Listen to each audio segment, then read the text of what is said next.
I must admit, Mr. Speaker, I do find it amusing. I do find it amusing that that member, who is the chair of a select committee, and he is also on the Finance and Expenditure Select Committee, spent 5 minutes, spent his time in a general debate talking about a Labor tax policy that hasn't been released. No one knows the details. We certainly haven't confirmed that we're doing a capital gains tax. He spent 5 minutes talking about that. But do you know what that proves to me? Mr. Speaker? That just proves that the government has absolutely no plan.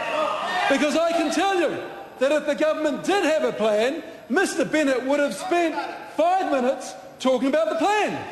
He would have spent 5 minutes talking about the plan. But he didn't, because there is no plan. Absolutely no plan. It actually does make me smile. And it makes me confident as we head into an election that, in fact, the national government can hang their hat on nothing except asset sales. That's the only policy, asset sales. It's not a positive policy, but it's the only policy. Now, Mr. Speaker, I would like to play a little game of charades. I don't mean to, hold this House in disrespect whatsoever, but it's a little game of charades. How this works, I play this with my children quite a bit. How it works is I say something and people have got to guess who I am. It's a little bit like 7 Days or, backbenchers. Now, the first question is, who said this? Who said this? National will not increase GST. Who said that? John Key. Dead right. John Key, as leader of the opposition, said to the people of New Zealand, looked in the camera with those hollow eyes and said to the people of New Zealand, National will not increase GST. And he did. He did. After promising that he wouldn't increase GST, he did. But it gets worse. It actually gets worse. He increased GST for every single New Zealander so those very wealthy few could get a great tax cut. That's what he did. So if someone was earning $1 million a year, they got a tax cut of $1,000 a week. Now the IRD tells us $1,000 a week. The IRD tells us there are about 700 New Zealanders who earn $1 million a year. They got a tax cut of $1,000 a week. But you know what? Someone on the median wage in Napier, they got about $10. They got $10, 100 times less than someone on $1 million. Now, the question I have to ask, it's a pretty simple one, is that fair? No. Is this a plan for economic growth? Is it equitable? Is it the sort of country that we as New Zealanders pride ourselves on? The very wealthy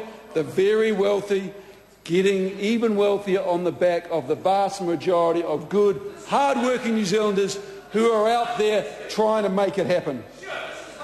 No, it is not. Now, let me tell you a little about economic philosophy, because I think Mr. Quinn has a couple of problems. The economic philosophy followed by the vast majority of people around governments around the world is Keynesian economic theory. How that works is it says you give money to those who need it and it will stimulate economic growth. Give those at the very top the money and they will save it or retire debt. Now at a certain time in the economic cycle, that's actually not too bad. But when the country's in recession, the last thing we want to do is having all that money that's given away as tax cut having absolutely no effect on economic growth whatsoever. And the Treasury said this is the case. Tax cuts to the very wealthy have no impact whatsoever on the economic growth of this country. So I come back to the question, is it fair?